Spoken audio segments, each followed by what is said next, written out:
ഇപ്പോൾ ഇന്നത്തെ ദിവസം നിറഞ്ഞു നിൽക്കുന്നത്, വാർത്തകളിൽ നിറഞ്ഞു നിൽക്കുന്നത് ആനയാണ്. അതിരപ്പള്ളിയിലായാലും മലപ്പുറത്തായാലും ഇന്ന് സഭയിലായാലും ഒക്കെ ആന വിഷയം വരും. അതിരപ്പള്ളിയിലേക്കാണ് നമ്മൾ പോകുന്നത്. അതിരപ്പള്ളിയിൽ മസ്തകത്തിൽ മുറിവേറ്റ കാട്ടാനയെ മയക്കുവെടി വെക്കാനുള്ള ശ്രമം ഇന്നും തുടരും. ആന വനത്തിനുള്ളിലേക്ക് പോയതിനാൽ ഇന്നലെ ദൗത്യം ഉപേക്ഷിച്ചിരുന്നു. ആനയെ കണ്ടെത്താൻ ഡ്രോൺ ഉപയോഗിച്ചുള്ള നിരീക്ഷണവും ഇന്ന് തുടരും. വിവരങ്ങളുമായി CV അനുമോദ് ചേരുന്നുണ്ട്. അനുമോദ്, ഏറ്റവും പ്രധാനം ഇന്നലെ ആന കൺവെട്ടത്ത് തന്നെ ഉണ്ടായിരുന്നു. അതിന്റെ പൊസിഷൻ എല്ലാം ആദ്യം തന്നെ ദൗത്യം തുടങ്ങുമ്പോൾ തന്നെ അത് തൊട്ടടുത്തുണ്ട് എന്ന സ്ഥിതിയിലാണ്. പക്ഷേ ഇന്നാവുമ്പോൾ റിസർവ് വനത്തിനുള്ളിലാണുള്ളത്. സ്ഥാനം കണ്ടെത്തണം, അനുയോജ്യമായ ഒരു സ്ഥലം വേണം. അങ്ങനെ ദൗത്യസംഘം ഇന്നത്തെ നടപടിക്രമങ്ങളെ എങ്ങനെയാണ് കാണുന്നത്? അവർ എത്രത്തോളം പ്രതീക്ഷയിലാണ്?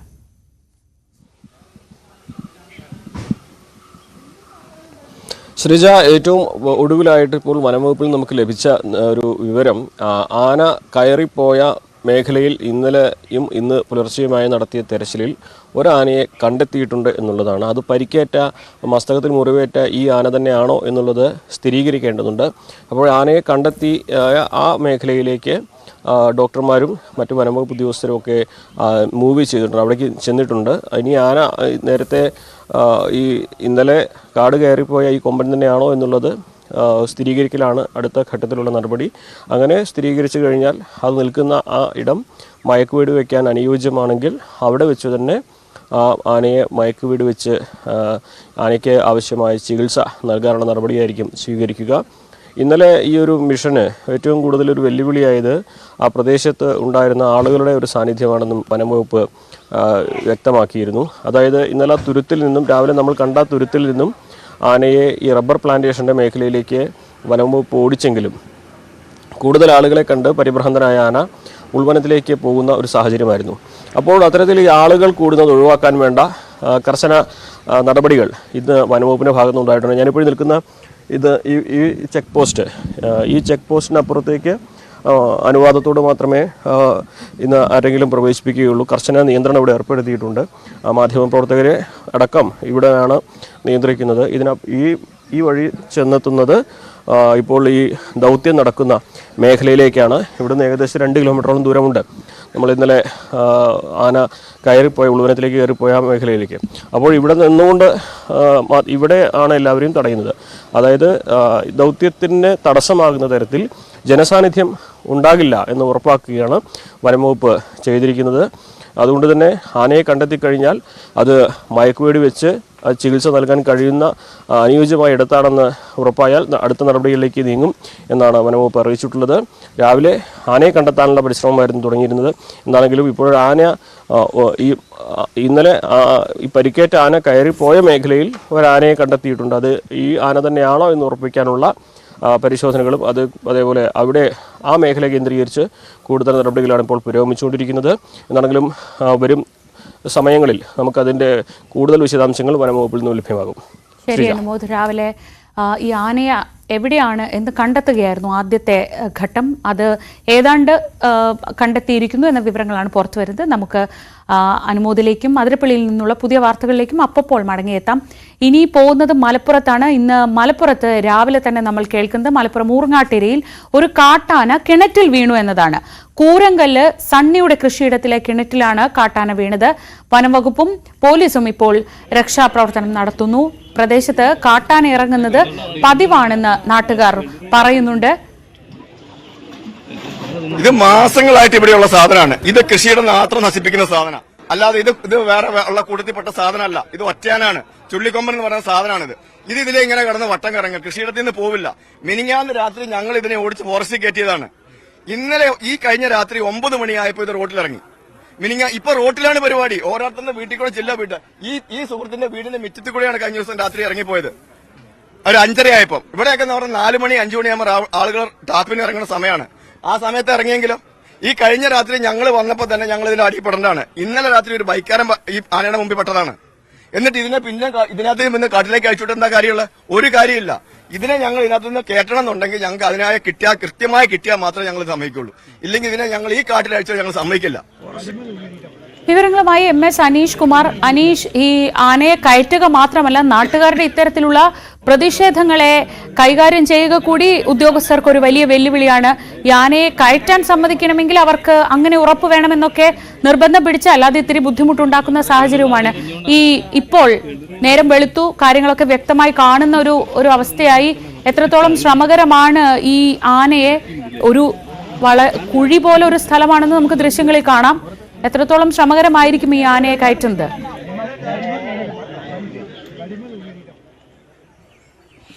ശ്രീജ, അങ്ങേയറ്റം ശ്രമകരമായൊരു ജോലി തന്നെയാണ് എന്നാണ് നമുക്ക് ഈ ഘട്ടത്തിൽ പറയാൻ കഴിയുന്നത്. കാരണം നമ്മളിപ്പോൾ നിൽക്കുന്നത് ഒരു ജാതി തോട്ടത്തിലാണ്. ഒരു കർഷകരുടെ ഒരു കൃഷിയിടമാണ് ഈ സ്ഥലം. ആ ജാതി തോട്ടത്തിൽ നിന്നും ഏതാണ്ട് 50 മീറ്ററോളം അകത്തോട്ട് കയറിയാണ് ഈ കിണർ സ്ഥിതി ചെയ്യുന്നത്. വലിയ വിസ്തൃതിയില്ലാത്ത, അത്യാവശ്യം ഒരു ആനയ്ക്കിപ്പോൾ നിൽക്കാൻ കഴിയുന്ന തരത്തിലുള്ള ഒരു കിണർന്ന് വേണമെങ്കിൽ അതിനെ വിശേഷിപ്പിക്കാം. ഈ ജാതിത്തോട്ടത്തിനപ്പുറം ഏതാണ്ട് 500 മീറ്റർ കഴിയുമ്പോൾ ആ വനമേഖലയിലേക്ക് നീളുന്ന ഇടമാണ്.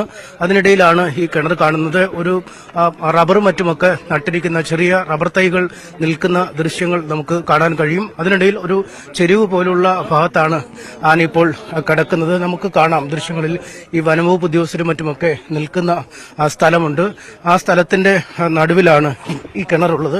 ആ കിണറിനകത്താണ് ഇപ്പോൾ ഉള്ളത്. പക്ഷേ ആദ്യഘട്ടത്തിലെ ഒരു ശാന്തതയൊക്കെ വിട്ട് പലപ്പോഴും തുമ്പിക്കൈയൊക്കെ ഉയർത്തി കൊമ്പുകളൊക്കെ കുത്തി ആ കുളത്തിൽ നിന്നും അല്ലെങ്കിൽ ആ കിണറ്റിൽ നിന്നും എങ്ങനെയെങ്കിലും പുറത്തേക്ക് കടക്കാനുള്ള ഒരു പരിശ്രമം ആനയുടെ ഭാഗത്തു നിന്നും പലപ്പോഴും ഉണ്ടാവുന്നുണ്ട്. പക്ഷേ വലിയ ഉയരമില്ലെങ്കിൽ പോലും അവിടെ നിന്നും പുറത്തേക്കുള്ള വരവ് ദുഷ്കരമായി മാറുന്ന ഒരു സാഹചര്യം തന്നെയാണ്. അത് തനിയെ അതിൽ നിന്ന് പുറത്തേക്ക് വരാൻ കഴിയില്ല. നമുക്ക് കുറച്ചുകൂടി വിശദമായ ദൃശ്യങ്ങളിലേക്ക് പോയാൽ ഈ മോട്ടോർ പമ്പൊക്കെ അടക്കമുള്ള ക്രമീകരിച്ചിരിക്കുന്ന ഒരു ജലസേചനത്തിന് വേണ്ടി ഉപയോഗിച്ചിരിക്കുന്ന കിണറാണ്. ഈ ജാതി തൈയും മറ്റുമൊക്കെ നനയ്ക്കുന്നതിനായി ഉപയോഗിക്കുന്ന കിണർ.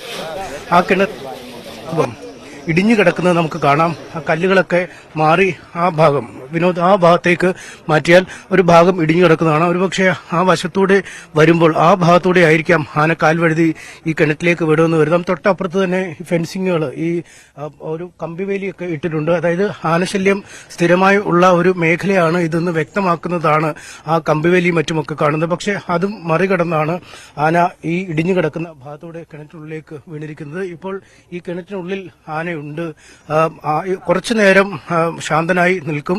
അതിനുശേഷം പുറത്തേക്ക് രക്ഷപ്പെടാനുള്ള ആനയുടെ പരാക്രമങ്ങൾ ആരംഭിക്കുന്നതാണ് നമ്മൾ കഴിഞ്ഞ കുറെ നേരങ്ങളായി കണ്ടുകൊണ്ടിരിക്കുന്നത്. തുമ്പിക്കൈയൊക്കെ ഉയർത്തി ഈ മതിലിലേക്ക് പിടിച്ചു കയറാനുള്ള ഒരു ശ്രമം നടത്തും. കാലുകളും മറ്റുമൊക്കെ ഉയർത്തി കയറാനുള്ള ഒരു ശ്രമം നടക്കും. ദൃശ്യങ്ങളിൽ പലപ്പോഴും ആനയുടെ 2 കാലുകളുടെ മുകൾ ഭാഗവും മാത്രമാണ് കാണാൻ കഴിയുക. അതിന് പൂർണ്ണമായും കയറാൻ കഴിയില്ല എന്ന് മനസ്സിലാക്കുമ്പോഴും അത് കയറാൻ ശ്രമിക്കുന്നു. ഈ മതിലിന്റെ ചില ഭാഗങ്ങളൊക്കെ ആ താഴ്ഭാഗത്തു നിന്നും തുരന്ന് മുകളിലേക്ക് വരുന്ന ഒരു രീതിയിൽ തന്നെയാണ് നമുക്ക് കാണാൻ കഴിയുന്നത്. ഇപ്പോൾ ഏതാണ്ട് ശാന്തനായി താഴ്ത്ത് ഇറക്കിയ ശേഷം മുകൾ ഭാഗം മാത്രമാണ് കാണാൻ കഴിയുന്നത്. അതായത് അത്യാവശ്യം വലിപ്പമുള്ള ഒരു ആനയാണ്. 2.5-3 വയസ്സ് പ്രായമുള്ള ആനയാണ് എന്നാണ് ഫോറസ്റ്റ് ഉദ്യോഗസ്ഥർ നേരത്തെ വ്യക്തമാക്കിയത്. അതുകൊണ്ട് താരതമ്യേന വലിപ്പമുള്ള ആനയാണ്. പക്ഷേ ആ കുഴിക്കകത്ത് ഏതാണ്ട് പൂർണ്ണമായി മുങ്ങി നിൽക്കുന്ന സാഹചര്യം. ഇപ്പോൾ ആനയുടെ പൊക്കം വെള്ളമാണ് ഉള്ളത്. ആ വെള്ളത്തിന്റെ ആ നിരപ്പിലാണ് ഇപ്പോൾ ആന നിൽക്കുന്നത്. കുറച്ച് അധിക നേരമായി തുമ്പിക്കൈയും മറ്റുമൊക്കെ ഉയർത്തി കൊമ്പൊക്കെ കുത്തി മുകളിലേക്ക് ഉയരാനുള്ള ശ്രമങ്ങൾ ആനയുടെ ഭാഗത്തുനിന്നും സ്വയം ഉണ്ടായി. അതിനുശേഷം ഒരു വിശ്രമത്തിലേക്ക് നീങ്ങി, അല്ലെങ്കിൽ കുറച്ചു നേരം അനങ്ങാതെ നിൽക്കുന്ന ഒരു പ്രകൃതമാണ്. എന്തായാലും ആനയ്ക്ക് പരിക്കുകളൊക്കെ ഉണ്ടാവുമെന്ന കാര്യത്തിൽ ഏതാണ്ട് ഉറപ്പാണ്. കാരണം ഈ മതിലിന്റെ വശത്ത് ഈ ആൾമറയില്ലാത്ത ഒരു കിണറാണ്. കൃഷി ആവശ്യങ്ങൾക്കും മറ്റുമുള്ള കിണറുകളൊക്കെ പലപ്പോഴും അങ്ങനെയാണുള്ളത്. ആ കിണറ്റിൽ നിന്നും കാൽ വഴുതി വീഴുമ്പോൾ ആ കാൽ വഴുതി വീണ ഭാഗങ്ങളൊക്കെ നമുക്ക് കൃത്യമായി കാണാൻ കഴിയുന്നുണ്ട്. ആ മതിലിന്റെ ഈ കിണറിനകത്തെ ചുറ്റുമതിലിന്റെ ഭാഗങ്ങളൊക്കെ ഇടിഞ്ഞു നിൽക്കുന്ന ഒരു കാഴ്ച കാണാൻ കഴിയുന്നുണ്ട്. ഇപ്പോൾ ആന വീണ്ടും ഒന്ന് ഉണർന്നിരിക്കുകയാണ്. കുറച്ചുകൂടി സജീവമായ ചില പ്രവർത്തനങ്ങൾ ആനയുടെ ഭാഗത്തുനിന്നും ഉണ്ടാവുന്ന ഒരു കാഴ്ചയാണ് കാണാൻ കഴിയുന്നത്. എന്തായാലും ഉദ്യോഗസ്ഥരും മറ്റുമൊക്കെ നിർദ്ദേശങ്ങൾ നൽകുന്നുണ്ട്. കാരണം ആ ഭാഗത്തൂടെയാണ് ആന താഴേക്ക് വന്നത്. അതുകൊണ്ടൊരു അപകട സാധ്യതയുണ്ട് എന്നൊരു വിലയിരുത്തൽ തന്നെയാണ്. എന്തായാലും രക്ഷാപ്രവർത്തനം വൈകാതെ ആരംഭിക്കും എന്നാണ് നമുക്ക് മനസ്സിലാക്കാൻ കഴിയുന്നത്. പക്ഷേ അത് ഏത് തരത്തിൽ വേണമെന്നതിനെ കുറിച്ച് ഇപ്പോഴും ചർച്ചകളുണ്ട്. സാധാരണഗതിയിൽ ഇത്തരത്തിൽ ആന മറ്റുമൊക്കെ കിണറ്റിൽ വീഴുമ്പോൾ ഈ ഒരു വശത്തോട് ചേർന്ന് JCBകളും മറ്റുമൊക്കെ മൺവാന്ത യന്ത്രം ഉപയോഗിച്ച് നിരപ്പാക്കി നൽകും. ഈ മതിലിന്റെ ഒരു ഭാഗം ഇടിച്ച ശേഷം മറുവശത്തേക്കൊരു വഴി തുറക്കുക എന്നാണ് ആദ്യം ചെയ്യുക. അതിനുശേഷം ആനയെ സുഗമമായി കരയിലേക്ക് കയറ്റിക്കൊണ്ടുവരാൻ കഴിയും. പക്ഷേ ഈ ആന ഇപ്പോൾ മണിക്കൂറുകളായി വെള്ളത്തിൽ നിൽക്കുകയാണ്, ഈ കുഴിക്കുള്ളിൽ കുടുങ്ങി നിൽക്കുകയാണ്. അതുകൊണ്ട് പുറത്തേക്ക് ഇറങ്ങുമ്പോൾ എന്തെങ്കിലും വന്യമായ പെരുമാറ്റം അല്ലെങ്കിൽ കൂടുതൽ പ്രകോപനപരമായ പെരുമാറ്റം ആനയുടെ ഭാഗത്തുനിന്ന് ഉണ്ടാവുമോ എന്ന ഒരു സംശയമൊക്കെ നാട്ടുകാർക്കുണ്ട്. അതുകൊണ്ട് മതിയായ സുരക്ഷാ സന്നാഹങ്ങൾ ഉറപ്പുവരുത്തിയ ശേഷം മാത്രമേ ആനയെ ഈ കുളത്തിൽ നിന്നും പുറത്തേക്ക് എത്തിക്കാവൂ എന്നാണ് നാട്ടുകാർ പറയുന്നത്. ഒപ്പം കഴിഞ്ഞ ഏതാനും മാസങ്ങളായി രൂക്ഷമായ ആനശല്യം ഈ മേഖലയിൽ അനുഭവപ്പെടുന്നുണ്ട്. അതുകൊണ്ട് ഈ ആനയെ വീണ്ടും പിടികൂടി അല്ലെങ്കിൽ ഈ കുഴിയിൽ നിന്നും കയറ്റി അല്ലെങ്കിൽ കിണറ്റിൽ നിന്നും കയറ്റി പുറത്തേക്ക് വിട്ടാൽ വീണ്ടും ജനവാസ മേഖലകളിൽ ഒരു ശല്യമായി ഈ ആന മാറും എന്നൊരു ആശങ്ക നാട്ടുകാർക്കുണ്ട്. അതുകൊണ്ട് കൃത്യമായ ഈ ആനയുടെ ശല്യം ഒഴിവാക്കാനുള്ള നടപടിക്രമങ്ങൾ തീർക്കണം എന്ന ആവശ്യമാണ് നാട്ടുകാർ മുന്നോട്ട് വയ്ക്കുന്നത്. നേരത്തെ ഈ ആനയെ പുറത്തേക്ക് എത്തിക്കാനുള്ള നടപടിക്രമങ്ങൾ ആരംഭിക്കാനുള്ള തയ്യാറെടുപ്പുകൾ തുടങ്ങിയിരുന്നു. പക്ഷേ ആ ഘട്ടത്തിൽ തന്നെ നാട്ടുകാർ പ്രതിഷേധവുമായി രംഗത്തെത്തുകയായിരുന്നു. അനുമതിയില്ലാതെ ഈ സ്ഥലത്തേക്ക് ഒരു തരത്തിലും കടത്തിവിടാൻ ആരെയും അനുവദിക്കില്ല എന്ന ഒരു നിർദ്ദേശമാണ് ഈ നാട്ടുകാരുടെ ഭാഗത്തു നിന്നും നൽകിയത്. എന്തായാലും ജനപ്രതിനിധികളും രാഷ്ട്രീയ നേതാക്കളും അടക്കമുള്ള ആളുകൾ ഈ സ്ഥലത്തേക്ക് എത്തിക്കൊണ്ടിരിക്കുന്ന കാഴ്ച നമുക്ക് കാണാൻ കഴിയുന്നുണ്ട്. ഇപ്പോൾ PV അൻവർ മുൻ MLA സ്ഥലത്തേക്ക് എത്തുകയാണ്. അദ്ദേഹം ഏറെ നാളുകളായി തന്നെ ഈ വന്യജീവി സംഘർഷവുമായി ബന്ധപ്പെട്ട ഒരു പ്രതിഷേധമൊക്കെ ഉയർത്തിക്കൊണ്ടിരിക്കുന്ന ആൾ കൂടിയായിരുന്നു. ഇപ്പോൾ താങ്കൾ കുറച്ച് നാളുകളായി ഈ വിഷയം പറഞ്ഞുകൊണ്ടിരിക്കുകയാണ്.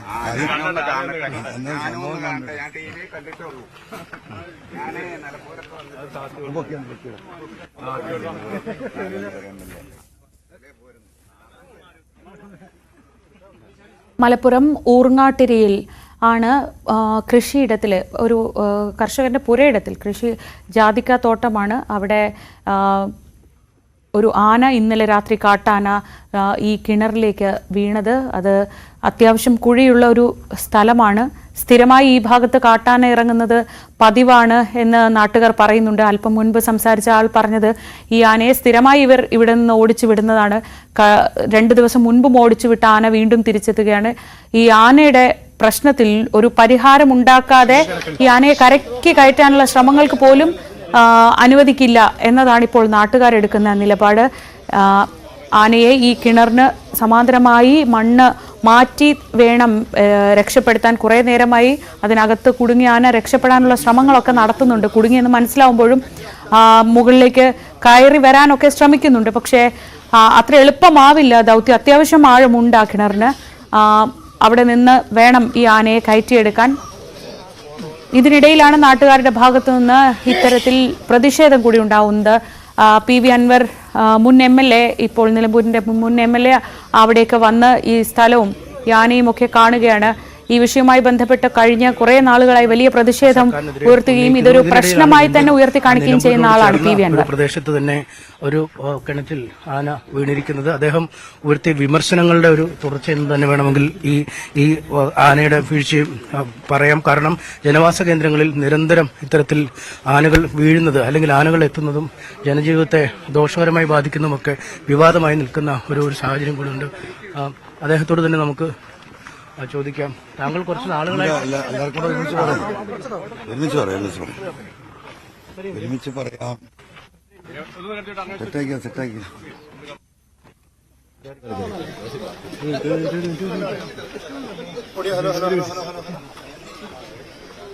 മഹേഷെ കൊണ്ട് വരുന്നതാണ്.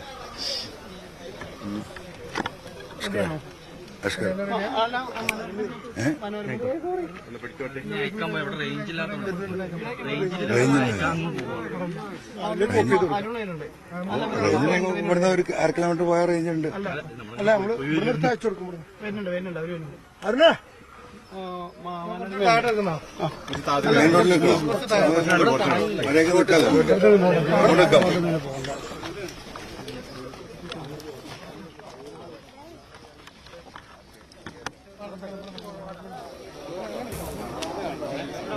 ഊർങ്ങാട്ടേരിയിലെ ഒരു കൃഷിയിടത്തിലാണ് ഇന്ന് രാവിലെ ഈ ആനയെ കിണറ്റിൽ വീണ നിലയിൽ കണ്ടെത്തിയത്. കൂരങ്കല്ല് സണ്ണിയുടെ ജാതിത്തോട്ടത്തിലാണ്. PV അൻവർ സംസാരിക്കുന്നു.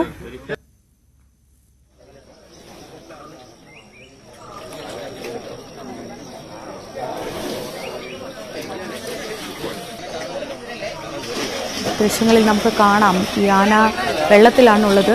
അത് മുകളിലേക്ക് ഏതെങ്കിലും വിധത്തിൽ കയറാൻ കഴിയുമോ എന്ന് ശ്രമിക്കുന്നുണ്ട്. കുറേ നേരമായി അത് അതിനകത്ത്, ആ കിണറിനകത്തുള്ള ഈ പരിഭ്രമിച്ചുള്ള പരാക്രമം തുടങ്ങിയിട്ട് കുറേ സമയമായി.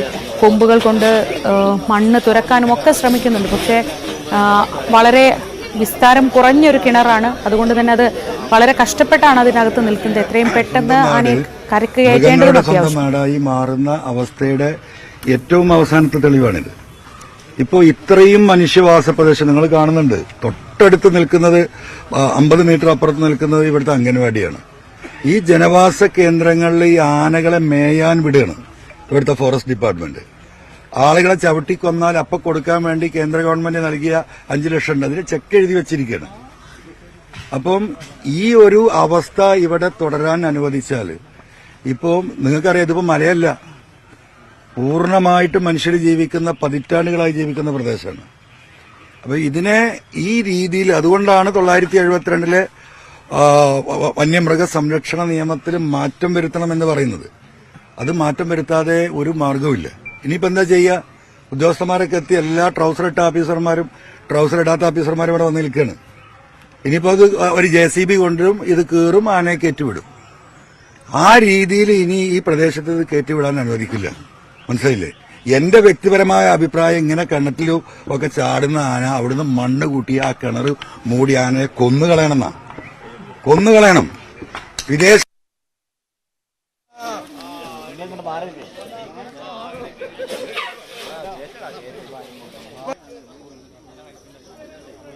ഈ വിഷയത്തിൽ വളരെ തീവ്ര നിലപാടുകൾ എടുക്കുന്ന ആളാണ് PV അൻവർ. അതുകൊണ്ട് തന്നെ അദ്ദേഹത്തിന്റെ വാക്കുകൾ ആ തരത്തിലായിരിക്കും. പക്ഷേ നമുക്ക് കാണാം, ആ കാട്ടാന ആ കുഴിയിൽ വീണ് വലിയ ദുരിതത്തിലാണുള്ളത്. അതിനകത്തു നിന്ന് അതിനെ രക്ഷപ്പെടുത്തേണ്ടതുണ്ട്. അതിനുള്ള ശ്രമങ്ങളിൽ വളരെ അധികം താമസിയാതെ തന്നെ വനം വകുപ്പ് ഉദ്യോഗസ്ഥർ അതിലേക്ക് കടക്കുമെന്നാണ് മനസ്സിലാക്കുന്നത്. മലപ്പുറം ഊർങ്ങാട്ടിരി സണ്ണിയുടെ പുരയിടത്തിലെ കിണറ്റിലാണ് ഇന്നലെ അർദ്ധരാത്രിയുടെ ഈ കാട്ടാന വീണത്.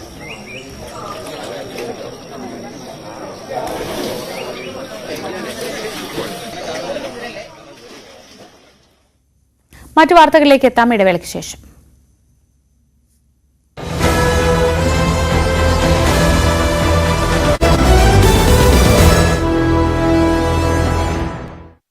ഇന്നലെ രാവിലെ മുതൽ ഉച്ചവരേക്കും ദൗത്യം ഏതാണ്ട് വിജയകരമായ സാഹചര്യം തന്നെയായിരുന്നു. ഞാനിപ്പോൾ നിൽക്കുന്ന ഈ ചാലക്കുടി പുഴയുടെ മറുവശത്തുള്ള ആ തുരുത്തിലായിരുന്നു ആന ഉണ്ടായിരുന്നത്. നമ്മൾ ഇന്നലെ രാവിലെ ദൃശ്യങ്ങളെല്ലാം നൽകിയിരുന്നത് ആ മറുവശത്ത് നിൽക്കുന്ന തുരുത്തിൽ നിൽക്കുന്ന ആനയുടേതായിരുന്നു. എന്നാൽ അവിടെ നിന്ന് ആനയെ മയക്കുവെടി വയ്ക്കാൻ കുറേ കൂടി അനുയോജ്യമായ റബ്ബർ പ്ലാന്റേഷൻ മേഖലകളിലേക്ക് എത്തിക്കാനുള്ള ശ്രമമായിരുന്നു വനംവകുപ്പിൻ്റെ ഭാഗത്തുണ്ടായിരുന്നത്. പടക്കം പൊട്ടിച്ചും റബ്ബർ ബുള്ളറ്റ് ഉതിർത്തുമൊക്കെ അതിൻ്റെ പരിശ്രമങ്ങൾ നടന്നിരുന്നു. എന്നാൽ ആ റബ്ബർ എസ്റ്റേറ്റ് ഭാഗത്തു നിന്നും മുകളിലേക്ക് ഉൾവനത്തിലേക്ക് ആന കയറി പോകുന്ന ഒരു സാഹചര്യമായിരുന്നു പിന്നീട് കണ്ടത്. ഉച്ചയ്ക്ക് ശേഷം ആന ഉൾവനത്തിലാണുള്ളത്. അതിനെ പിന്നീട് കണ്ടെത്താൻ കഴിഞ്ഞില്ല. ഇന്നലെ വൈകുന്നേരം ഡ്രോൺ ഉപയോഗിച്ച് പരിശോധിച്ചു. ഇന്ന് ഈ സമയം വരേക്കും വാച്ചർമാരും അതുപോലെ വനംവകുപ്പ് ഉദ്യോഗസ്ഥർ ഈ മേഖലയെക്കുറിച്ച് അറിയുന്നവരൊക്കെ നിശ്ചയിച്ച മേഖലകൾ കേന്ദ്രീകരിച്ച് 4 സംഘമായിട്ടാണ് ഈ പരിശോധന നടക്കുന്നത്. ഓരോ മേഖലകൾ കേന്ദ്രീകരിച്ച് തെരച്ചിൽ നടത്തിക്കൊണ്ടിരിക്കുകയാണ്. ഈ സമയം വരേക്കും ഈ ആനയെ കണ്ടെത്താനായിട്ടില്ല എന്നാണ് വനംവകുപ്പിൽ നിന്ന് നമുക്ക് അറിയാൻ കഴിയുന്ന വിവരം.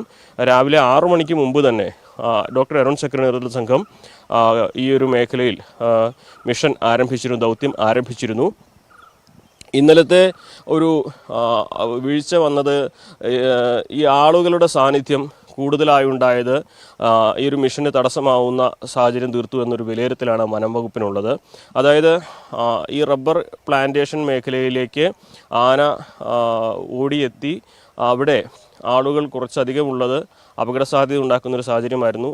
അതിനെ തുടർന്ന് ഈ ആന മനുഷ്യരുടെ ഗന്ധം തിരിച്ചറിഞ്ഞ് ഉൾക്കാട്ടിലേക്ക് പോവുകയായിരുന്നു എന്നാണ് വനംവകുപ്പിന്. അതുകൊണ്ട് തന്നെയാണ് ആ ഒരു മിഷൻ നടക്കുന്ന സമയത്ത് പ്രത്യേകിച്ച് പ്ലാന്റേഷൻ ആ റോഡിലൂടെ കടുത്ത നിയന്ത്രണം ഏർപ്പെടുത്താനുള്ള തീരുമാനം വനംവകുപ്പിൻ്റെ ഭാഗത്തു നിന്നും ഉണ്ടായിട്ടുള്ളത്.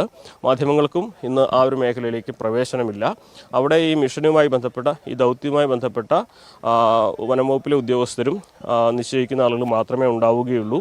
അതുവഴി കടന്നു പോകാനുള്ള പാസ്സുള്ളവർക്ക് വാഹനം നിർത്താതെ കടന്നു പോകാനുള്ള നിർദ്ദേശവുമാണ് നൽകിയിട്ടുള്ളത്.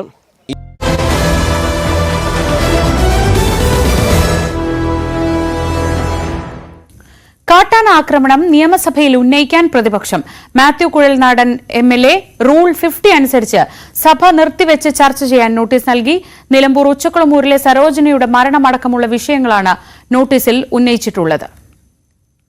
ഗവർണറുടെ നയപ്രഖ്യാപനത്തിന്മേലുള്ള നന്ദി പ്രമേയ ചർച്ചയ്ക്ക് മുഖ്യമന്ത്രി പിണറായി വിജയൻ ഇന്ന് മറുപടി പറയും. ബ്രൂവറി അനുവദിച്ചതിലെ അഴിമതി ആരോപണം, PPE കിറ്റ് വാങ്ങിയതിലെ ക്രമക്കേട് സംബന്ധിച്ച ആരോപണങ്ങൾ എന്നിവയ്ക്കും മുഖ്യമന്ത്രിയിൽ നിന്ന് ഇന്ന് മറുപടി ഉണ്ടാകുമെന്നാണ് കരുതുന്നത്. ഇന്ന് കഴിഞ്ഞാൽ പിന്നെ അടുത്ത മാസം 7-ന് ബജറ്റ് അവതരണത്തിന് വേണ്ടിയാകും സഭ വീണ്ടും ചേരുക.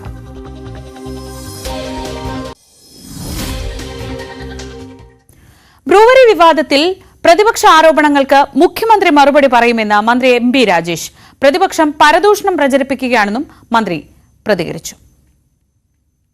അതിനുള്ള മറുപടി ഇന്നിപ്പോ ബഹുമാനപ്പെട്ട മുഖ്യമന്ത്രി നിയമസഭയിൽ സംസാരിക്കുന്നുണ്ടെന്നാണ് ഞാൻ മനസ്സിലാക്കുന്നത്. ഏത് തരത്തിലുള്ള ആരോപണങ്ങളാണ് ഉന്നയിക്കുന്നത്, എങ്ങനെയാണ് ഈ ആരോപണങ്ങൾ ഒരു പരദൂഷണം എന്ന നിലയിൽ പാടി പ്രചരിപ്പിച്ചുകൊണ്ടിരിക്കുന്നത്, അവസാനം അതിന്റെ ഗതി എന്താണ് എന്നതിന്റെ വേറൊരു തെളിവല്ലേ ഇത്? കൂടുതലൊന്നും എനിക്ക് പറയാനില്ല. ഒരു ക്യാബിനറ്റ് അംഗീകരിച്ച കാര്യം അത്, പിന്നെ പ്രത്യേകം അല്ല, അത് സാധാരണ പ്രധാനപ്പെട്ട ചില കാര്യങ്ങൾ വരുമ്പോൾ സംസാരിക്കാറുണ്ട്. ടൂറിസം ഡെസ്റ്റിനേഷനുകളിൽ ഇത് തുടങ്ങാം.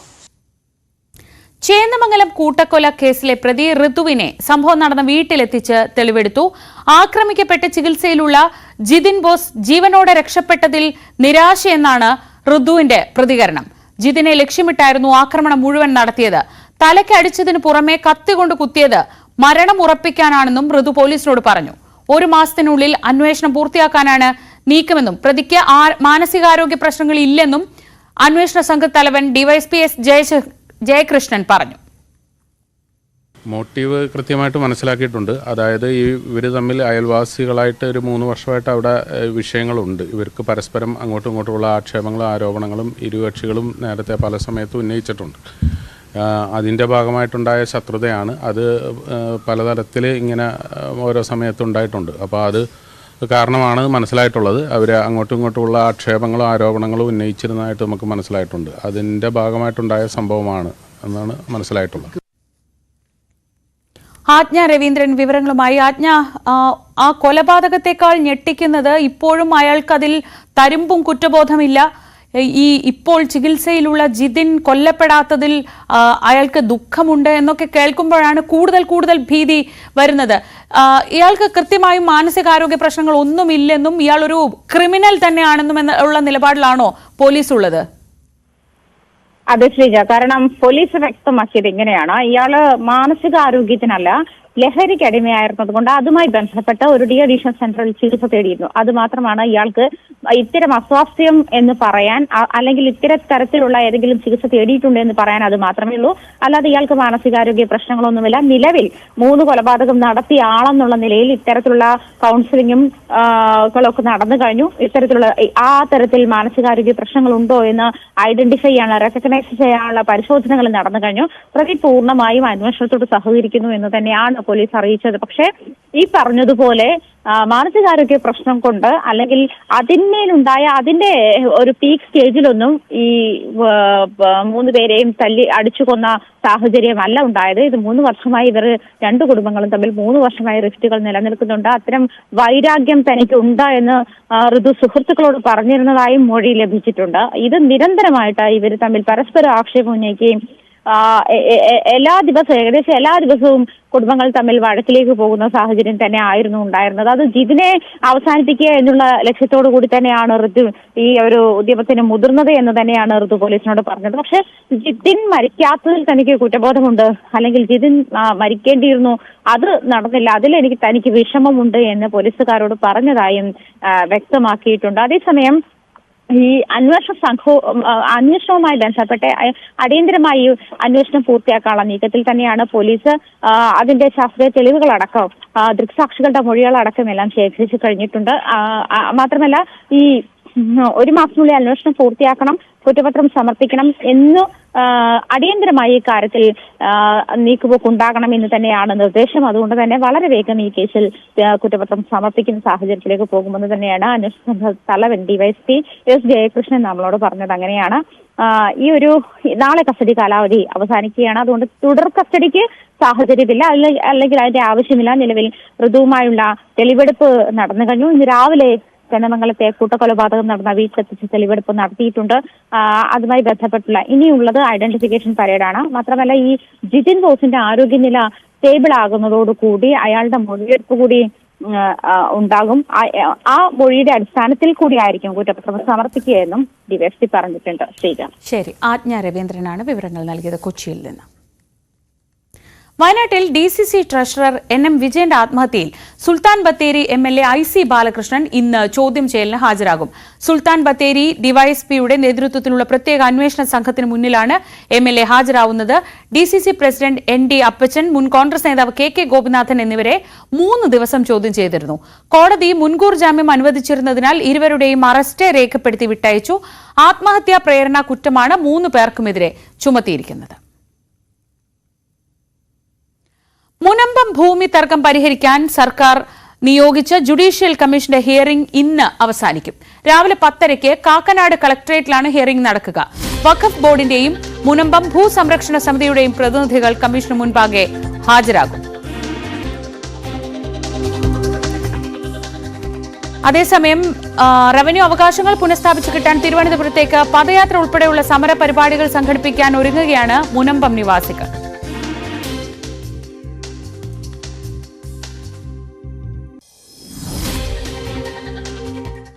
ആലപ്പുഴ വനിതാ ശിശു ആശുപത്രിയിലെ ചികിത്സയെ തുടർന്ന് അംഗവൈകല്യത്തോടെ ജനിച്ച നവജാത ശിശുവിന്റെ നില ഗുരുതരമായി തുടരുന്നു.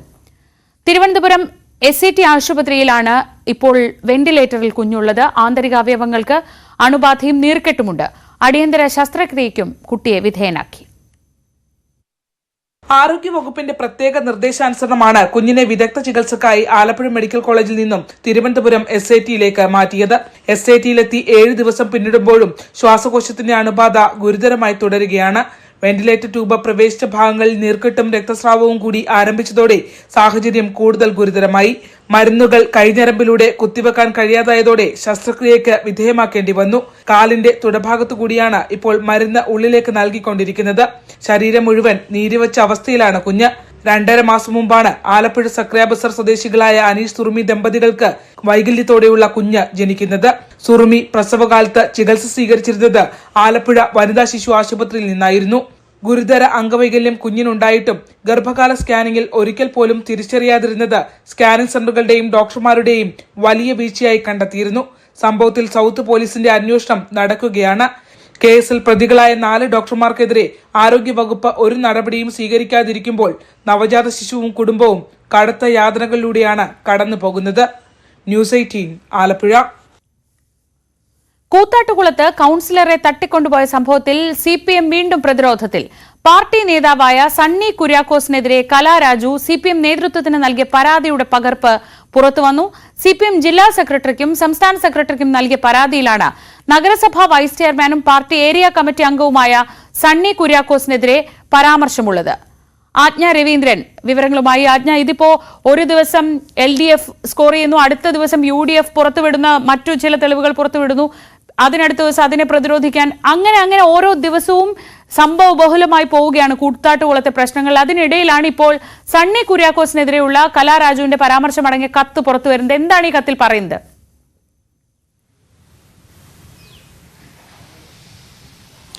ഈ ശ്രീജ, സണ്ണി കുര്യാക്കോസിനെതിരെ, അതായത് ജില്ലാ കമ്മിറ്റിക്കും സംസ്ഥാന കമ്മിറ്റിക്കും നൽകിയ കത്തിലാണ് സണ്ണി കുര്യാക്കോസ് ഇത്തരത്തിൽ തന്നെ അപമാനിക്കാനും അതല്ലെങ്കിൽ തന്നെ ഉപദ്രവിക്കാനും കൂട്ടുനിന്നുവെന്ന് ചൂണ്ടിക്കാട്ടിക്കൊണ്ട് തന്നെയാണ് കലാരാജു കത്ത് നൽകിയിരിക്കുന്നത്. സംസ്ഥാന കമ്മിറ്റിക്കും അതുപോലെ ജില്ലാ കമ്മിറ്റിക്കും നൽകിയ കത്തിലാണ്. ഈ കാര്യം കൂടുതൽ CPM-നെ കൂടുതൽ പ്രതിരോധത്തിലാക്കുന്ന ഒരു നീക്കം തന്നെയാണ് കലാരാജുവിന്റെ ഭാഗത്തു നിന്നുണ്ടായത്. ഈ കത്തിന്റെ പകർപ്പ് പുറത്തുവിടുമ്പോൾ ആരൊക്കെയാണ് പ്രതികൾ, അത് പ്രത്യേകിച്ചും ഇന്നലെ കോടതിയിൽ അവർ ഹാജരായ ശേഷം മൊഴിയെടുത്ത ശേഷം പുറത്തിറങ്ങിയപ്പോൾ അവർ പറഞ്ഞൊരു പ്രധാനപ്പെട്ട കാര്യം SFI നേതാവ് വിജയ് രഘു അതുപോലെ തന്നെ ഏരിയ കമ്മിറ്റി അംഗം ഇവർ രണ്ടുപേരും ഈ SFI നേതാവ് കത്തി കാട്ടി ഭീഷണിപ്പെടുത്തിയിട്ടാണ് താൻ CPM-നെ അനുകൂലിച്ചുകൊണ്ട് അല്ലെങ്കിൽ വളരെ സംയമനത്തോടു കൂടി താൻ ആ വീഡിയോ എടുക്കുന്നതിന് വേണ്ടി നിന്നു കൊടുത്തത് അത്തരത്തിലുള്ള ഒരു പ്രതിഷേധം. അതായത് ക്യാമറയ്ക്ക് പിന്നിൽ ഇത്തരത്തിലുള്ള നീക്കങ്ങൾ ഉണ്ടായിരുന്നു. കത്തി കാട്ടി തന്നെ ഭീഷണിപ്പെടുത്തിയും തൻ്റെ മക്കൾ എവിടെയാണെന്ന് അറിയാൻ പറ്റാത്ത സാഹചര്യമായിരുന്നു. ഈ ഒരു സാഹചര്യത്തിൽ CPM ഭീഷണിപ്പെടുത്തി എടുത്തിരിക്കുന്ന വീഡിയോ ആണ് കഴിഞ്ഞ ദിവസം CPM പുറത്തുവിട്ടതെന്ന് ഇന്നലെ മൊഴിയെടുപ്പ് നടത്തിയ ശേഷം പുറത്തിറങ്ങിയ ശേഷം അവർ രഹസ്യമൊഴി നൽകിയ ശേഷം പുറത്തിറങ്ങിയ ശേഷം അവർ പറഞ്ഞത് അങ്ങനെയാണ്. അതിനുശേഷമാണ് CPM-നെ കൂടുതൽ പ്രതിരോധത്തിലാക്കുന്ന തരത്തിലേക്ക് ഈ തെളിവുകൾ കൂടി പുറത്തു വരുന്നത്. ഇന്ന് സണ്ണി കുര്യാക്കോസിനെതിരെ വ്യാപകമായ പരാതിയാണ് ഈ കലാരാജു ജില്ലാ കമ്മിറ്റിക്കും സംസ്ഥാന കമ്മിറ്റിയും അറിയിച്ചിരിക്കുന്നത്. അതിനാൽ താൻ പറഞ്ഞിട്ടുള്ള പ്രതികളെ അല്ല, ഡമ്മി പ്രതികളെയാണ് CPM അറസ്റ്റ് ചെയ്യിപ്പിച്ചത്. അതായത് നിലവിൽ അറസ്റ്റിലുള്ളവർ അല്ല, നിലവിൽ റിമാൻഡിലുള്ളവരല്ല പ്രതികൾ, താൻ നിർദ്ദേശിച്ചിരിക്കുന്ന പ്രതികളല്ല, അല്ലെങ്കിൽ തന്നെ ഉപദ്രവിച്ചവരല്ല അറസ്റ്റിലായിരിക്കുന്നത് എന്നുള്ള ഒരു കാര്യം കൂടി കലാരാജു കഴിഞ്ഞ ദിവസം സൂചിപ്പിക്കുകയുണ്ടായി. ശ്രീജ, ആജ്ഞയുടെ വിവരങ്ങൾ നൽകിയത് കൊച്ചിയിൽ നിന്ന്. കഠിനംകുളത്തെ ആതിരയുടെ കൊലപാതകത്തിൽ ഇൻസ്റ്റഗ്രാമിലൂടെ പരിചയപ്പെട്ട സുഹൃത്തിനെ കുറിച്ചുള്ള വിവരങ്ങൾ പോലീസിന് ലഭിച്ചിരിക്കുന്നു. ഇയാൾ തന്നെയാണ് ആതിരയെ കൊലപ്പെടുത്തിയത് എന്ന് പോലീസ് സ്ഥിരീകരിക്കുകയാണ്. പ്രതിക്ക് വേണ്ടിയുള്ള തെരച്ചിൽ ഇപ്പോഴും തുടരുന്നു. കൂടുതൽ വ്യക്തത കിട്ടാൻ വേണ്ടി ഭർത്താവ് രാജീവിനെ വീണ്ടും പോലീസ് ചോദ്യം ചെയ്തു. വി വിനോദ് വിവരങ്ങളുമായി. വിനോദ്, നേരത്തെ തന്നെ ആ ഇൻസ്റ്റഗ്രാമിലൂടെ പരിചയപ്പെട്ട സുഹൃത്താണെന്നും ഇയാൾ 2 ദിവസം മുൻപ് തന്നെ കഠിനംകുളത്ത് എത്തിയിരുന്നു എന്നൊക്കെയുള്ള വിവരങ്ങൾ പോലീസിന് ലഭിച്ചിരുന്നു. ആളെ തിരിച്ചറിയുകയും ചെയ്തിരുന്നു. പക്ഷേ ഇയാൾ എവിടെ എന്നറിയാത്ത ഒരു സാഹചര്യം ഉണ്ടായിരുന്നു. ഇപ്പോൾ ഇയാളുടെ കൂടുതൽ വിവരങ്ങൾ പോലീസ് പുറത്തുവിടുന്നുണ്ടല്ലോ, എന്തൊക്കെയാണ് വിശദാംശങ്ങൾ? ശ്രീജ, ഈ പ്രതിയെന്ന് കരുതുന്ന ആളിന്റെ ചിത്രം ഉൾപ്പെടെ നേരത്തെ തന്നെ നമ്മുടെ കൈവശമുണ്ടായിരുന്നു. എന്നാൽ ഈ കൊലപാതകയാണോ എന്ന കാര്യത്തിൽ ഒരു അവ്യക്തത ഉണ്ടായിരുന്നു. പക്ഷെ ഇപ്പോൾ പോലീസ് സ്ഥിരീകരിക്കുന്നുണ്ട് ഇയാൾ തന്നെയാണ് പ്രതി എന്ന കാര്യം. ഇൻസ്റ്റഗ്രാമിലൂടെ പരിചയപ്പെട്ടതാണ്. ഇൻസ്റ്റഗ്രാം ID കേന്ദ്രീകരിച്ചുള്ള പരിശോധന നടക്കുന്നുണ്ട്. എറണാകുളം സ്വദേശി എന്നാണ് ആതിരയോട് പറഞ്ഞിരുന്നത്. അച്ചായൻ എന്നാണ് ആതിര ഇയാളെ വിളിച്ചിരുന്നത്. ഈ തരത്തിലാണ് ഇപ്പോൾ ആതിരയുടെ ഭർത്താവ് രാജീവ് പോലീസിന് മൊഴി നൽകിയിട്ടുള്ളതും. മാത്രമല്ല, പ്രതിയുടെ സാന്നിധ്യം ഈ വീടിനടുത്ത് ഉണ്ടായിരുന്നു എന്ന കാര്യവും മനസ്സിലാക്കി. പെരുമാതുറയിൽ ലോഡ്ജിൽ ഈ കൊലപാതകം നടക്കുന്നതിനും 2 ദിവസം മുൻപ് ഇയാൾ എത്തി മുറിയെടുത്ത് താമസിച്ചിരുന്നു. നേരത്തെയും ഈ വീട്ടിലേക്ക് വന്നിട്ടുള്ള ആളാണ്. വീട്ടുകാർ ഉള്ളപ്പോൾ തന്നെ, രാജീവിന്റെ മാതാപിതാക്കൾ ഉള്ളപ്പോൾ തന്നെ വീട്ടിലേക്ക് വരികയും അവിടെ എത്തി ബഹളമുണ്ടാക്കുകയും ചെയ്തിരുന്നു. 7 മാസത്തിലധികമായി ഈ കാര്യം വീട്ടുകാർ അറിഞ്ഞിട്ട് രാജീവ് ഈ ബന്ധത്തെ വിലക്കുന്ന നിലയിലേക്ക് പോയിരുന്നു. തന്നെ വധിക്കുമെന്ന് പ്രതി പറഞ്ഞിരുന്നതായും ആതിര രാജീവിനോട് പറഞ്ഞു. പോലീസിൽ പരാതിപ്പെടാമെന്ന് രാജീവ് അറിയിച്ചപ്പോൾ അങ്ങനെ ചെയ്യേണ്ടതില്ല, അത് പുറത്തിറങ്ങി കഴിഞ്ഞാൽ അത് ആക്ഷേപമാണ്, ആത്മഹത്യ ചെയ്യേണ്ടി വരും എന്ന് പറഞ്ഞ് പെൺകുട്ടി അതിനെ തടയുകയായിരുന്നു. ഏതായിരുന്നാലും പ്രതിയാണ് ഈ ഇൻസ്റ്റാഗ്രാം സുഹൃത്ത് എന്ന കാര്യം പോലീസ് സ്ഥിരീകരിച്ചിരിക്കുകയാണ്. ശ്രീജ, ശരി, വിനോദാണ് വിവരങ്ങൾ നൽകിയത് തിരുവനന്തപുരത്ത് നിന്ന്. മറ്റു വാർത്തകളിലേക്ക് വരാം, ഒരിടവേള കൂടി.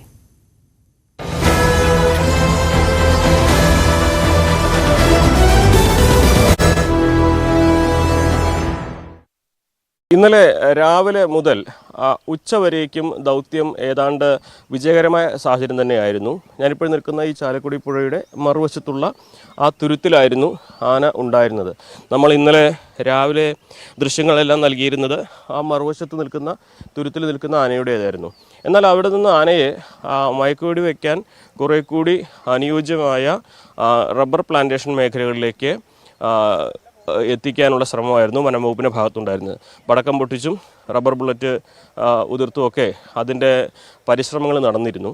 എന്നാൽ ആ റബ്ബർ എസ്റ്റേറ്റ് ഭാഗത്തു നിന്നും മുകളിലേക്ക് ഉൾവനത്തിലേക്ക് ആന കയറി പോകുന്ന ഒരു സാഹചര്യമായിരുന്നു പിന്നീട് കണ്ടത്. ഉച്ചയ്ക്ക് ശേഷം ആന ഉൾവനത്തിലാണുള്ളത്. അതിനെ പിന്നീട് കണ്ടെത്താൻ കഴിഞ്ഞില്ല.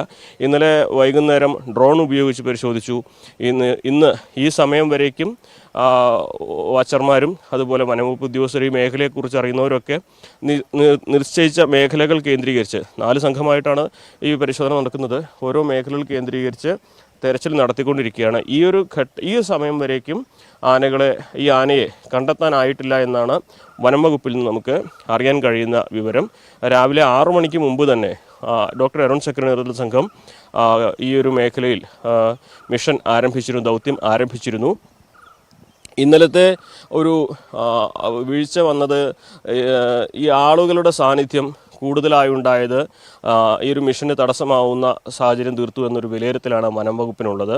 അതായത് ഈ റബ്ബർ പ്ലാന്റേഷൻ മേഖലയിലേക്ക് ആന ഓടിയെത്തി അവിടെ ആളുകൾ കുറച്ചധികമുള്ളത് അപകട സാധ്യത ഉണ്ടാക്കുന്നൊരു സാഹചര്യമായിരുന്നു. അതിനെ തുടർന്ന് ഈ ആന മനുഷ്യരുടെ ഗന്ധം തിരിച്ചറിഞ്ഞ് ഉൾക്കാട്ടിലേക്ക് പോവുകയായിരുന്നു എന്നാണ് വനംവകുപ്പിന്. അതുകൊണ്ട് തന്നെയാണ് ആ ഒരു മിഷൻ നടക്കുന്ന സമയത്ത് പ്രത്യേകിച്ച് പ്ലാന്റേഷൻ ആ റോഡിലൂടെ കടുത്ത നിയന്ത്രണം ഏർപ്പെടുത്താനുള്ള തീരുമാനം വനംവകുപ്പിൻ്റെ ഭാഗത്തു നിന്നും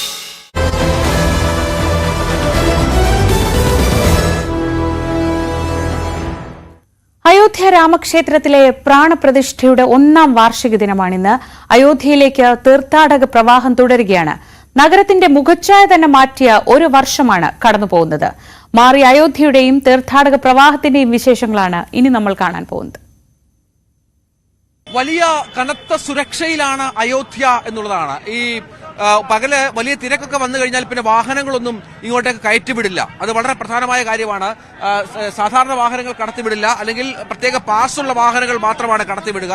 ഈ ഓട്ടോറിക്ഷകളും ഈ റിക്ഷകളും ഒപ്പം ചെറിയ വലിയ ഈ വാഹനങ്ങളൊക്കെ ഉണ്ട്. ബാറ്ററിയുടെ വാഹനങ്ങൾ മാത്രമാണ്, അത് പാസുള്ള വാഹനങ്ങൾ മാത്രമാണ് ഇങ്ങോട്ടേക്ക് പ്രവേശനമുള്ളത് എന്നുള്ളതാണ്. ഇങ്ങോട്ടേക്ക് നമുക്ക് ദൃശ്യങ്ങൾ കാണാം. വലിയ ഭക്തജന പ്രവാഹമാണ്. ലക്ഷക്കണക്കിന് ആളുകൾ, പ്രത്യേകിച്ചും കുംഭമേളയുടെ സാഹചര്യം കൂടി ഉള്ളപ്പോൾ ലക്ഷക്കണക്കിന് ആളുകളാണ് ഓരോ ദിവസവും വന്നു പോകുന്നത് എന്നുള്ളത് പ്രധാനമാണ്. സുരക്ഷാ ബൂത്ത് कैसा चल रहा है पूरा? कैसा चल रहा है पूरा? अरे सुरक्षा का बहुत कड़े इंतजाम है, उसमें कोई वो नहीं है. बहुत आदमी आ रहे हैं, बहुत आदमी आ रहे हैं. हाँ, आदमी बहुत आ रहे हैं, बहुत आ रहे हैं. आप लोगों को ड्यूटी में बहुत पहले के और बहुत सुरक्षा कड़ी सुरक्षा धीरे धीरे कड़ी होती जा रही है. अब तक अंदर भी है पुलिस आदमी है. हाँ, अंदर അതാണ് അവർക്ക് സംസാരിക്കാൻ അവർക്ക് ഈ പറഞ്ഞ പ്രയാസമുണ്ടെങ്കിൽ പോലും ഈ സുരക്ഷയുമായി ബന്ധപ്പെട്ട കാര്യങ്ങൾ തന്നെയാണ് അവർ പറഞ്ഞു വെക്കുന്നത്. നമുക്ക് കാണാം, ദൃശ്യങ്ങളിലൊക്കെ കാണാം. സംസ്ഥാനത്തിന്റെ कहाँ से आए भैया? हम महाराष्ट्र जालना से आए हो. पहले बार आए थे? हाँ, नहीं, दूसरी बार. कैसा लग रहा? बहुत बढ़िया. कब आया? मैं 8 महीने हो गया ना अपने को. 8 महीने हो गए. कोई व्यत्यास, कोई डिफरेंट है? हाँ, सुधारना तो भरपूर है. साफ सफाई अच्छे से, डेवलपमेंट है भरपूर, बहुत बढ़िया एकदम. नियोजन बहुत बढ़िया है यहाँ. कैसा लग रहा है? डेवलपमेंट बहुत बढ़िया, मैनेजमेंट भी 1 नंबर का है. पहले से अभी गर्दी का भी कोई ये नहीं है. 1 नंबर दर्शन, आधे घंटे के अंदर दर्शन हो जाते. कितना आदमी है तो भी दर्शन मिलेगा? तो भी दर्शन मिलेगा. അതാണ് ഇവിടെ ഈ ദർശനത്തിനൊക്കെ പ്രത്യേക സൗകര്യങ്ങളും പ്രത്യേക സജ്ജീകരണങ്ങളും ഒക്കെ ഒരുക്കിയിട്ടുണ്ട്. കാരണം ആളുകളുടെ എണ്ണം വല്ലാതെ വർദ്ധിക്കുന്ന സാഹചര്യം മുൻകൂട്ടി കണ്ടുള്ള ക്രമീകരണങ്ങളും ഇവിടെ ഒരുക്കിയിട്ടുണ്ട് എന്നുള്ളത് നമുക്ക് ദൃശ്യങ്ങൾ കാണാം. ഒരുപാട് ആളുകൾ ഇപ്പോൾ ദർശനത്തിനായി കാത്തു നിൽക്കുന്നുണ്ട്. വലിയ ക്യൂ ഒക്കെ രൂപപ്പെട്ടിട്ടുണ്ട്. പക്ഷേ 3-4 റോകളായി തിരിച്ചാണ് ഈ ആളുകളെയൊക്കെ അകത്തേക്ക് കയറ്റിവിടുന്നത്. അതിന്റെ ഒരു വ്യത്യാസമുണ്ട്. അത് വളരെ പ്രധാനപ്പെട്ട ഒരു കാര്യം കൂടിയാണ്. മാജി കൈസ കഹാ സെ ആ രേ? മാജി കഹാ സെ ആ രേ? कहाँ से? सागर से. कैसा लग रहा है इधर? इधर बहुत अच्छा लग रहा है, बहुत अच्छी व्यवस्था है. आज आ गया कल आए थे. कल आया. दर्शन हो गया? हाँ, एक बार हो गया. दर्शन करके आ रहे हैं अभी. अच्छा. कैसा लग रहा है? बहुत अच्छा, बहुत अच्छी अयोध्या नगरी सुंदर है. बहुत अच्छा लगा यहाँ आके दर्शन करके. സന്തോഷമാണ് എല്ലാവരുടെയും മനസ്സിലും പറ്റി. कैसा दर्शन हो गया? नहीं, जाने जा रहे. हाँ, अभी जा रहे. कहाँ से आ रहे? कुशीनगर से. पहले बार आया? नहीं, दूसरी बार. पहले कैसा था? पहले मतलब अभी स्थापना नहीं हुआ था ना, उस टाइम आए थे. अच्छा. ओके. इधर है. जाओ इधर है, सीधा है. അങ്ങനെ ഒരുപാട് ആളുകൾ ഇങ്ങോട്ടത്തെ ദൃശ്യങ്ങളിലൊക്കെ കാണും. നമുക്ക് ഒരുപാട് ആരോഗ്യ പ്രശ്നങ്ങളുള്ള ആളുകളടക്കം ഇങ്ങോട്ടേക്ക് എത്തുകയും ദർശനത്തിനായി വരികയും മറ്റും ചെയ്യുന്ന പശ്ചാത്തലമുണ്ട്. कैसा लग रहा है? अच्छा लग रहा है, बहुत अच्छा लग रहा है. अगले बार आए? हाँ, फर्स्ट बार आई हूँ, लेकिन बहुत अच्छा लग रहा है. कहाँ से? गुवाहाटी से. यस यस यस, बहुत अच्छा लग रहा है ये सब देख के. कितनी जनता है, ये भीड़ भरी, बहुत ही अच्छा लग रहा है ये सब देख के. जी बहुत खुश लग रहा है देख के, पहली बार आया हूँ. हम भी गुवाहाटी से, दिल खुश हो गया. दिल में जो तमन्ना. एक मिनट, मैं कुर्बल व्यास 81 वर्ष भाई ब्याह से लगे मेरे को, और अब की बार दर्शन का मौका मिला. गेजरी को देख के मैं बड़ा खुश हुआ. हनुमान जी महाराज को देख के, जितने भी देवी देवता थे इस देवताओं को देखा. इसलिए भगवान को मैं बार बार नमन करता हूँ और मीडिया की मैं आशीर्वाद देता हूँ कि आप फलो फूलो और खूब हमारे देते रहो खबरें. जय भारत गौ. അങ്ങനെ എല്ലാ തരത്തിലുള്ള സംവിധാനങ്ങളും ഒരുക്കി തന്നെയാണ് ഇവിടെ കാര്യങ്ങൾ മുന്നോട്ട് പോകുന്നത്. നമുക്ക് ദൃശ്യങ്ങളൊക്കെ കാണുകയും ചെയ്യാം വളരെ വ്യക്തമായിട്ട്. कहाँ से आए? कहाँ से? सिलीगुड़ी से. सिलीगुड़ी. वो किधर, किस स्टेट में? West Bengal. West Bengal. West Bengal से आया है. अच्छा, पहले बार आया? First time. कैसा लग रहा है? बहुत अच्छा लग रहा है. हमारे राम हमें मिल गए. അതാണ് എല്ലാവർക്കും നമ്മൾ ഈ ഒരു വർഷത്തെ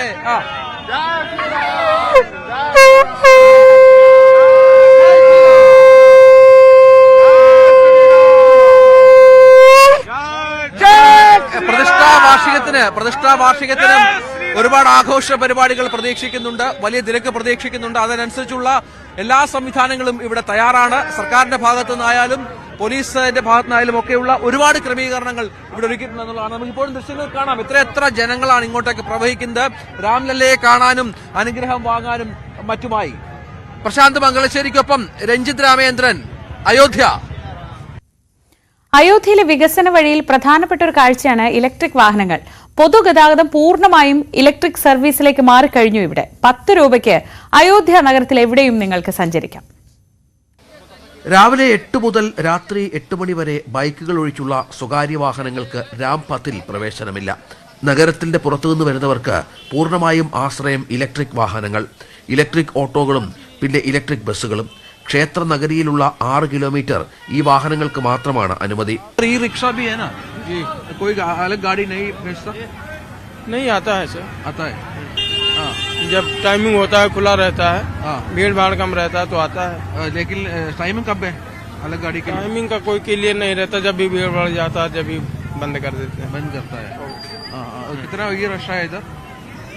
इसका कोई अंदाज नहीं है सर. बहुत है. हाँ बहुत. तो ये अयोध्या मंदिर खुलने के बाद बहुत हो गए.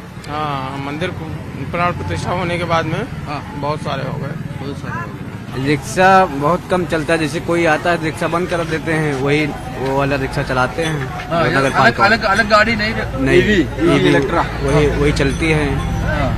जब कोई नहीं आते हैं तो ये रिक्शा चलता है. 100ഓളം ഇലക്ട്രിക് ഓട്ടോകൾ നഗരത്തിൽ സർവീസ് നടത്തുന്നു. ഒരാൾക്ക് 10 രൂപയാണ് നിരക്ക്. കൂടാതെ ഇലക്ട്രിക് ബസ്സുകളും നിരത്തിലുണ്ട്. മാറും നഗരത്തിന്റെ വികസനത്തിന്റെ മുഖമായി മാറുകയാണ് ഈ ഇലക്ട്രിക് വാഹനങ്ങൾ. അപ്പോ നമുക്ക് ഈ റിക്ഷകളാണ് ഇവിടുത്തെ യാത്രയ്ക്കുള്ള പ്രധാന ആശ്രയം. കാരണം ഇതിനപ്പുറത്ത് ഈ സുരക്ഷാ ക്രമീകരണങ്ങളൊക്കെ വർദ്ധിപ്പിച്ച പശ്ചാത്തലത്തിൽ മറ്റു വാഹനങ്ങൾക്കൊന്നും പ്രവേശനമില്ല. അതുകൊണ്ട് തന്നെ ഈ റിക്ഷകളിലാണ് ഇപ്പോൾ നമ്മൾ വന്ന സമയത്തേക്കാളൊക്കെ കൂടുതൽ, ഒരു വർഷത്തേക്കാളൊക്കെ കൂടുതൽ വന്നപ്പോഴേക്ക് 5000-6000 ഈ റിക്ഷകളുടെ ഒരു വലിയ ഓട്ടം തന്നെ ഇവിടെ ഉണ്ട് എന്നുള്ളതാണ് ഏറ്റവും പ്രധാനപ്പെട്ട കാര്യം.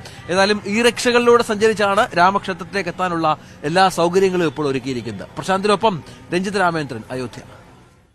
മഹാരാഷ്ട്രയിലെ ജൽഗാവിൽ ഇന്നലെ ഉണ്ടായ ട്രെയിൻ അപകടത്തിൽ 12 പേർ മരിക്കുകയും 10 പേർക്ക് പരിക്കേൽക്കുകയും ചെയ്തിരുന്നു. ഈ സംഭവത്തിൽ മരിച്ചവരുടെ പോസ്റ്റ്മോർട്ടം നടപടികൾ പുരോഗമിക്കുന്നു. അപകടത്തിൽ മരിച്ചവരുടെ ബന്ധുക്കൾക്ക് 1.5 ലക്ഷം രൂപ വീതവും ഗുരുതരമായി പരിക്കേറ്റവർക്ക് 50,000 രൂപയും നിസ്സാര പരിക്കേറ്റവർക്ക് 5,000 രൂപയും ധനസഹായം പ്രഖ്യാപിച്ചതായി റെയിൽവേ മന്ത്രാലയം അറിയിച്ചു. വൈകുന്നേരം 5 മണിയോടെ തെറ്റായ ഫയർ അലാം ഉയർന്നതോടെ യാത്രക്കാർ ട്രെയിനിൽ നിന്ന് തൊട്ടടുത്ത ട്രാക്കിലേക്ക് ചാടുകയായിരുന്നു. ഇതോടെ എതിർവശത്ത് നിന്ന് ഇതേ റൂട്ടിലൂടെ എത്തിയ ബംഗളൂരു ന്യൂഡൽഹി കർണാടക എക്സ്പ്രസ് ഇടിക്കുകയായിരുന്നു. സംഭവത്തിൽ പ്രധാനമന്ത്രി നരേന്ദ്രമോദി അനുശോചനം രേഖപ്പെടുത്തി. അതേസമയം മോദി സർക്കാർ വന്നതിന് ശേഷം രാജ്യത്ത് റെയിൽ അപകടങ്ങൾ വർദ്ധിച്ചെന്നും കവച് സംവിധാനം പരാജയപ്പെട്ടെന്നും മഹാരാഷ്ട്ര കോൺഗ്രസ് അധ്യക്ഷൻ നാനാ പട്ടോലെ ആരോപിച്ചു. ഇതിനിടെ മരിച്ചവരുടെ എണ്ണം 13 ആയിട്ടുണ്ട്. ഇന്നലെ ഉണ്ടായ അപകടത്തിൽ 12 പേരായിരുന്നു നേരത്തെ മരിച്ചത്. ഇപ്പോൾ ഒരു മരണം കൂടി സ്ഥിരീകരിച്ചിരിക്കുന്നു. 13 പേർ മരിച്ചു.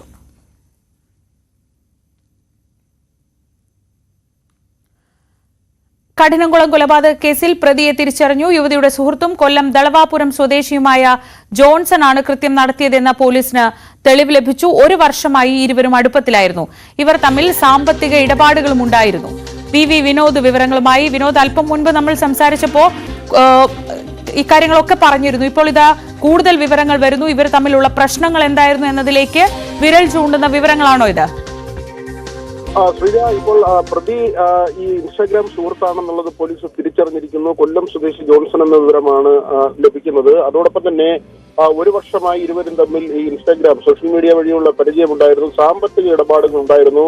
യുവതിയിൽ നിന്ന് ഇയാൾ പണം വാങ്ങിയിരുന്നതായി മനസ്സിലാക്കുന്നു. അതോടൊപ്പം തന്നെ ഭർത്താവിനെയും കുഞ്ഞിനെയും ഉപേക്ഷിച്ച് വരണം എന്ന ഒരു സമ്മർദ്ദം കൂടി യുവതിക്ക് മേൽ ഉണ്ടായിരുന്നു എന്നാണ് അറിയാൻ കഴിയുന്നത്. 7 മാസം മുൻപ് ഈ വിവരം ഭർത്താവിനോട് പറഞ്ഞു. ഭർത്താവ് അറിയുകയായിരുന്നു.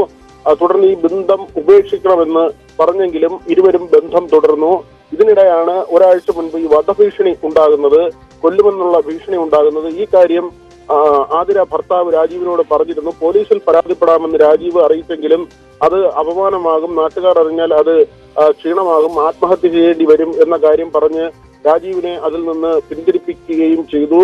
ഈ പ്രതി കൊലപാതകത്തിനും 2 ദിവസം മുൻപ് ഈ പ്രദേശത്തുണ്ടായിരുന്നതായി പോലീസ് തിരിച്ചറിഞ്ഞിട്ടുണ്ട്. പെരുമാതുറയിലെ ഒരു ലോഡ്ജിലായിരുന്നു താമസിച്ചിരുന്നത്. കഴിഞ്ഞ ദിവസം ആ ലോഡ്ജിൽ പരിശോധന നടത്തുകയും ചെയ്തു. അച്ചായൻ എന്നാണ് ഈ യുവതി ഈ പ്രതിയെ വിളിച്ചിരുന്നത്. മറ്റു വിവരങ്ങൾ ഉണ്ടായിരുന്നില്ല. ഇപ്പോൾ ഏതായിരുന്നാലും പ്രതിയെക്കുറിച്ചുള്ള വിവരങ്ങൾ പോലീസ് ശേഖരിച്ചിട്ടുണ്ട്. ശ്രീജ, വി വിനോദാണ് വിവരങ്ങൾ നൽകിയത്. ദളവാപുരം സ്വദേശി ജോൺസൺ ആണ് ആതിരയെ കഴുത്തറുത്ത് കൊലപ്പെടുത്തിയത്. ഇരുവരും തമ്മിൽ 1 വർഷത്തിലേറെയായി പരിചയമുണ്ടായിരുന്നു. സാമ്പത്തിക ഇടപാടുകൾ ഉണ്ടായിരുന്നു എന്നൊക്കെയുള്ള വിവരങ്ങൾ പോലീസിന് ലഭിച്ചിരിക്കുന്നു. ഇയാൾക്കായുള്ള തെരച്ചിൽ പോലീസ് ഊർജിതമാക്കിയിട്ടുണ്ട്. മറ്റൊരു വാർത്തയിലേക്ക്. തിരുവനന്തപുരം ആമയിഴഞ്ചാൻ തോടിന്റെ റെയിൽവേ ടണൽ വൃത്തിയാക്കുന്ന ദൌത്യം അവസാന ഘട്ടത്തിലെന്ന് മന്ത്രി റോഷി അഗസ്റ്റിൻ.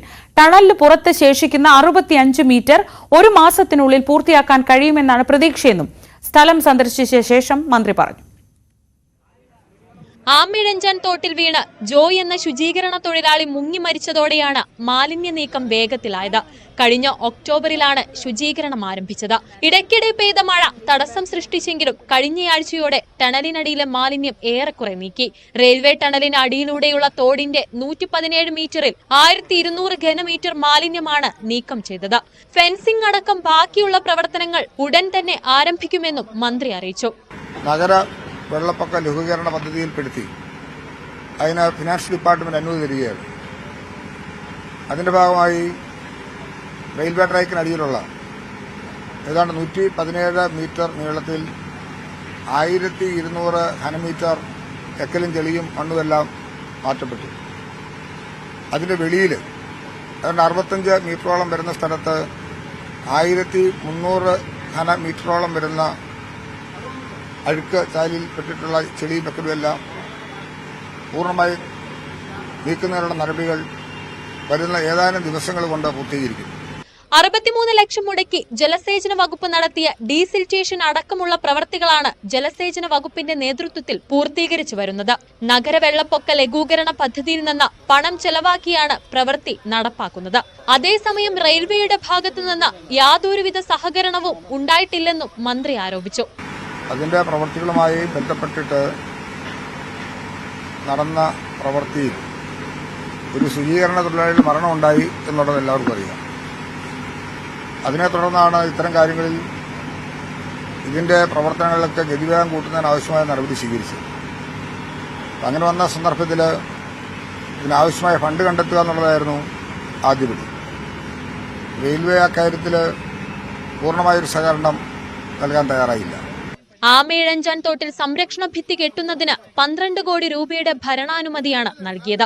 പഴവങ്ങാടി തോടിൽ പനവിള മുതൽ കോൺഫ്ലുവൻസ് പോയിന്റ് വരെയുള്ള ഡീസിൽറ്റേഷൻ, ക്ലീനിംഗ്, മറ്റ് അറ്റകുറ്റപ്രവർത്തികൾ എന്നിവയ്ക്ക് 30 ലക്ഷം രൂപയുടെ ഭരണാനുമതിയും മാലിന്യം തള്ളുന്ന സ്ഥലങ്ങളിൽ വേലി കെട്ടാൻ 5.54 കോടി രൂപയും നൽകിയെന്നും മന്ത്രി വ്യക്തമാക്കി. ന്യൂസ് 18 തിരുവനന്തപുരം. തദ്ദേശ തെരഞ്ഞെടുപ്പിന് മാസങ്ങൾ അവശേഷിക്കെ കോട്ടയം നഗരസഭയിലെ അഴിമതി ആരോപണങ്ങൾ രാഷ്ട്രീയ ആയുധമാക്കുകയാണ് LDFും BJPയും. പെൻഷൻ തട്ടിപ്പ് കൂടാതെ ചെക്ക് തട്ടിപ്പും പാരിതോഷിക വിവാദവും UDFിനെ പ്രതിക്കൂട്ടിലാക്കിയിട്ടുണ്ട്. അതേസമയം ആരോപണങ്ങളിൽ ഭരണസമിതിക്ക് പങ്കില്ലെന്നാണ് UDFിന്റെ വിശദീകരണം. UDF-നും LDF-നും 22 അംഗങ്ങൾ, BJP-ക്ക് 8 അംഗങ്ങൾ. നഗരസഭയിലെ അംഗബലം ഇങ്ങനെയാണ്. പലതവണ അവിശ്വാസ പ്രമേയം കൊണ്ടുവന്നെങ്കിലും ഭാഗ്യം UDF-നൊപ്പം നിന്നു. ഒന്ന് ആഞ്ഞു പിടിച്ചാൽ നഗരസഭയിൽ നേട്ടമുണ്ടാക്കാമെന്ന് LDF-ഉം BJP-യും കരുതുന്നു.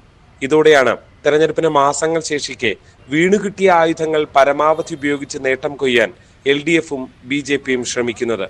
കോട്ടയം നഗരസഭയിലെ സാമ്പത്തിക മേഖലയെ സംബന്ധിച്ചുള്ള അഴിമതികളാണ്. അതിന് നേതൃത്വം കൊടുക്കുന്ന ചെയർപേഴ്സണും വൈസ് ചെയർപേഴ്സണും അവരുടെ കുറേ അനുകൂലികളായ ആളുകളും ഉൾപ്പെടെ നഗരസഭ ഒരു വലിയ വരുമാന സ്രോതസ്സായിട്ടാണ് അവർ കണ്ടേക്കുന്നത്. ഇവരുടെ ഓരോരുത്തരുടെയും വ്യക്തിപരമായ വരുമാന സ്രോതസ്സോ അവരുടെ വരുമാനത്തിൻ്റെ ഉറവിടം കണ്ടെത്തിയാൽ തന്നെ ഇത് നമുക്ക് വ്യക്തമായിട്ടറിയാം. കോട്ടയം നഗരസഭയുമായി ബന്ധപ്പെട്ട് പുറത്തു വന്നുകൊണ്ടിരിക്കുന്ന സംഭവങ്ങൾ കാണുമ്പോൾ അക്ഷരാർത്ഥത്തിൽ കേരളത്തിൽ തന്നെ ലജ്ജിക്കുന്ന തരത്തിലുള്ള വലിയ അഴിമതിയുടെ ഒരു കഥയാണ് ഇപ്പോൾ നമുക്ക് കാണാൻ വേണ്ടി സാധിക്കുന്നത്.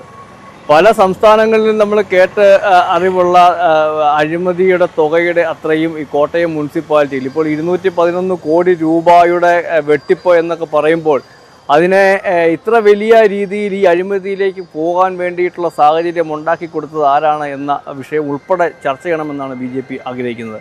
പെൻഷൻ തുകയിൽ 3 കോടി തട്ടിയെടുത്ത ജീവനക്കാരൻ അഖിൽ C. വർഗീസിനെ കഴിഞ്ഞ 5 മാസമായി പിടികൂടാത്തത് UDF-ഉം ആയുധമാക്കുന്നുണ്ട്.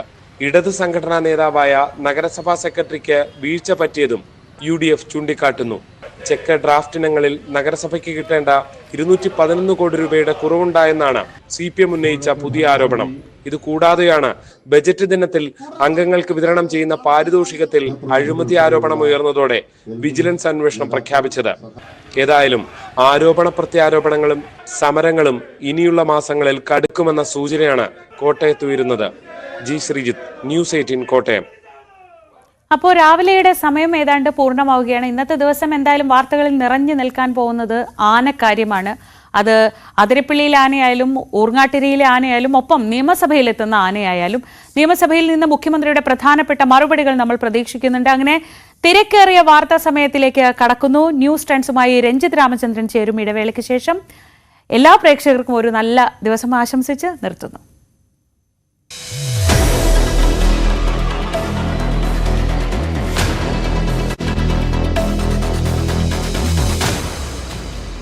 ഇന്നലെ രാവിലെ മുതൽ ഉച്ചവരേക്കും ദൗത്യം ഏതാണ്ട് വിജയകരമായ സാഹചര്യം തന്നെയായിരുന്നു. ഞാനിപ്പോൾ നിൽക്കുന്ന ഈ ചാലക്കുടി പുഴയുടെ മറുവശത്തുള്ള ആ തുരുത്തിലായിരുന്നു ആന ഉണ്ടായിരുന്നത്.